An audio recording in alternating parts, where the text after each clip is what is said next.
Holy Gospel according to St. John. Glory to you, Lord. Jesus said, I am the living bread that came down from heaven.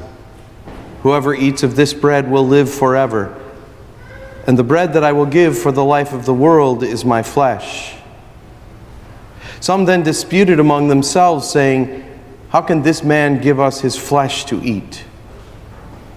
So Jesus said to them, I tell you the truth, unless you eat the flesh of the Son of Man and drink his blood, you have no life in you. Those who eat my flesh and drink my blood have eternal life, and I will raise them up on the last day. For my flesh is true food, and my blood is true drink. Those who eat my flesh and drink my blood abide in me, and I in them, just as the living Father sent me. And I live because of the Father, so whoever eats me will live because of me. This is the bread that came down from heaven, not like that which your ancestors ate and they died, but the one who eats this bread will live forever. The Gospel of the Lord. Praise to you, Lord Christ.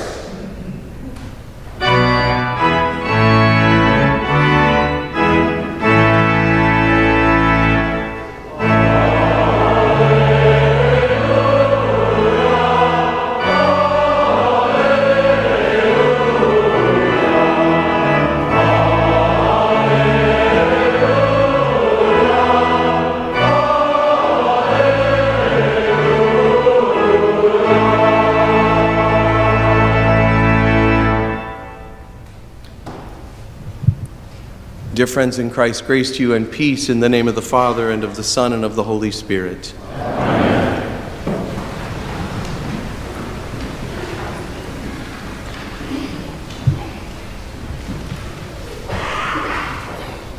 Those who eat my flesh and drink my blood have eternal life. There's something shocking about hearing Jesus say it that way. Not that it's a new idea. Every week at Eucharist, I retell the story of the meal. Jesus said, take and eat. This is my body. This cup is the new covenant in my blood. But maybe we've heard that formula so often, it doesn't strike us as strongly as how Jesus says it here. Because Jesus isn't just shocking here, he's almost disgusting. And it's even stronger in the Greek. Instead of using one of two very common, very frequently used words for eating, 3 times here, John uses a third word, a word that is found only once outside of John in the New Testament. And that word is best translated not eat, but gnaw, chew, devour. It usually describes how animals eat. So what Jesus really says is, those who gnaw my flesh and drink my blood have eternal life. What kind of decent God talks about faith and life like that? Well, in the scriptures, God is involved in far greater indecency. Christmas Eve in the late 1970s, a friend of mine read the Christmas Gospel from today's English version, a new translation that spoke in everyday language. So he read aloud that Mary was pregnant. And after service, a furious parishioner made it clear that language like that is never permitted in church.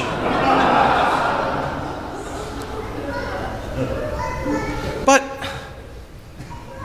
to be fair, hold off from laughing for one moment here. Have you ever taken the time to think what the manger was like?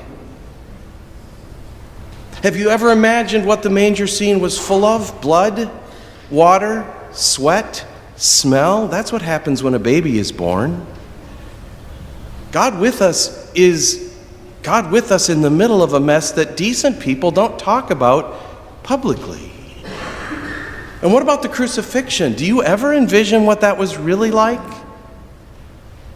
The stench of bodies transfixed with fear, covered in sweat. People who are executed often soil themselves as they die. Blood is everywhere. That's where you see the Son of God. Incarnation isn't a polite theology. God with us is God in the mess. Bodily fluids, smells, stench, real human life, flesh and blood, for real. Jesus evacuated his bowels and his bladder every day. There wasn't a portable shower following him around to keep him clean. That's what God incarnate means.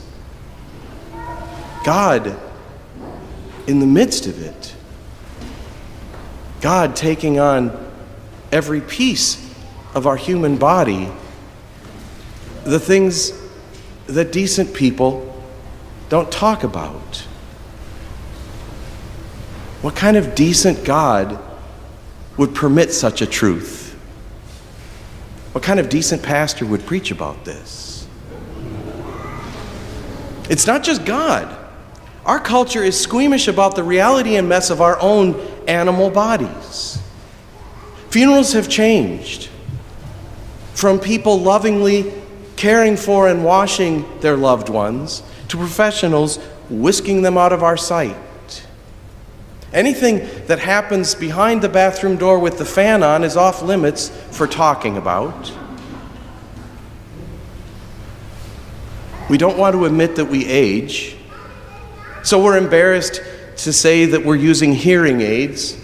We don't want people seeing us use a cane because what would people think? We aren't comfortable with our own bodies. And there's nothing wrong with polite conversation. Talking about bodily fluids and smells and dying bodies isn't conducive for a dinner conversation. But if we are so squeamish, so out of sorts about our very bodies, the very reality of who we are, we miss the gift of God in our bodies, the gift of God's incarnation. And our lives are deeply, deeply diminished. Because intimacy and love live in the reality and mess of our bodies. The one who has to attend to the flesh and blood, to the bodily fluids and smells of another, is the one most intimate to that one. You like holding someone else's baby because someone else has to change the diaper. But when a child is sick in the night and somehow finds a way to vomit between the mattresses and in other impossible places, it's the one who loves that child, who has smelled and wiped that child countless times, who washes the sheets at 2 a.m. and finds clean pajamas and wipes the walls and tucks the child back in. Near the end of my beloved uncle's life, several times I needed to help him with some very intimate issues, something neither he nor I ever expected would happen. Most of us dread the time in our lives when someone has to help us with that as we age. But in those moments, I realize the holiness of our smelly, very human, fluid-filled bodies. That in these moments of truth, that's when we really learn what love is. Flesh and blood. Things polite people don't talk about. That's where we experience true love. And that's where the holy and triune God enters our lives.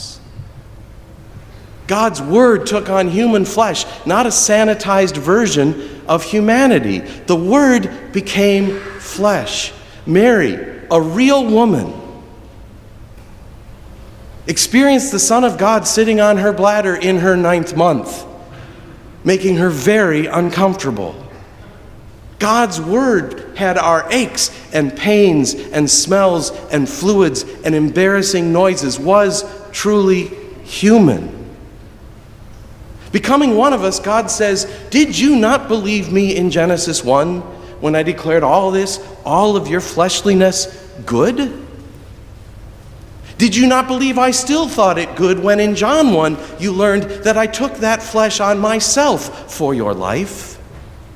Did you not hear what Peter was taught in Acts and was told, you may not call something unclean that I have said is clean?" God takes on every aspect of our humanity and redeems it all as decent and good, even the parts we call ugly. And now we can hear what Jesus says this means for the whole of creation. Jesus says, if God can enter human reality, then God can enter the very stuff of human creation, of God's creation, rather. That is to say, if God is present in Jesus' fleshly, messy body, God can be present in this world. Flesh and blood are no different from bread and wine. So gnaw that bread. Guzzle that wine. Understand what Jesus is saying, but don't try too hard to reason it out, Jesus says. Just chew and drink. Let yourself feel how this is God for you. Because saying that the eternal and triune God can be present in something as basic as bread and wine is just as shocking as everything else Jesus says today. It's just as hard for us to grasp. But Jesus says, trust me on this. Instead, we cover up the shock with doctrine. We mumble things like transubstantiation, consubstantiation, real presence, in, with, and under, as if we can explain this. But if we simply trust Jesus' word while we gnawed the bread and drank the wine, trusted that if God is present in Jesus' messy body, God is also present in these lovely, tasty things, then a new truth emerges. That God can also be present in you and in me. If God is present in Jesus' unsanitary human body, and Jesus said God is present in basic bread and wine, God can be in you. Not a sanitized version of you, you after a shower with your favorite clothes on and your hair the way you like it, as if you don't own a toilet or ever soil your clothes, as if you've never had a bad thought or shame or guilt in your heart. No, you are Christ. God is incarnate in you as you are, messy, smelly, broken, foolish, inside and out. No decent God would want to be embodied in you or in me. But who said God was decent? And now God sends you out in your body as a witness. You go out with God inside you, messy and flawed, witnessing by your very body and vulnerability that God is present in this entire creation and in you, that love is incarnate, so that those you meet can find this wonder for themselves. Now you also have gifts, blessings, strength you are uniquely prepared to offer the world as Christ. But today remember that all those other things, the things you don't like to talk about, those are holy gift too. I give you my flesh and blood, messy as it is, for eternal life, Jesus says. I give you as my flesh and blood, messy as you are, for the life of the world. Do you see how needed you are now? God's love can't be known except in the flesh. Not through books or institutions, but through the flesh and blood and life of a child of God who witnesses by their very messy presence to the love of the eternal God for the whole creation. Do you understand how this can change the world? It's indecent, really, how joyfully God enters into the depths of creation, into you and me. But this is a holy indecency that will save all things. In the name of Jesus, amen.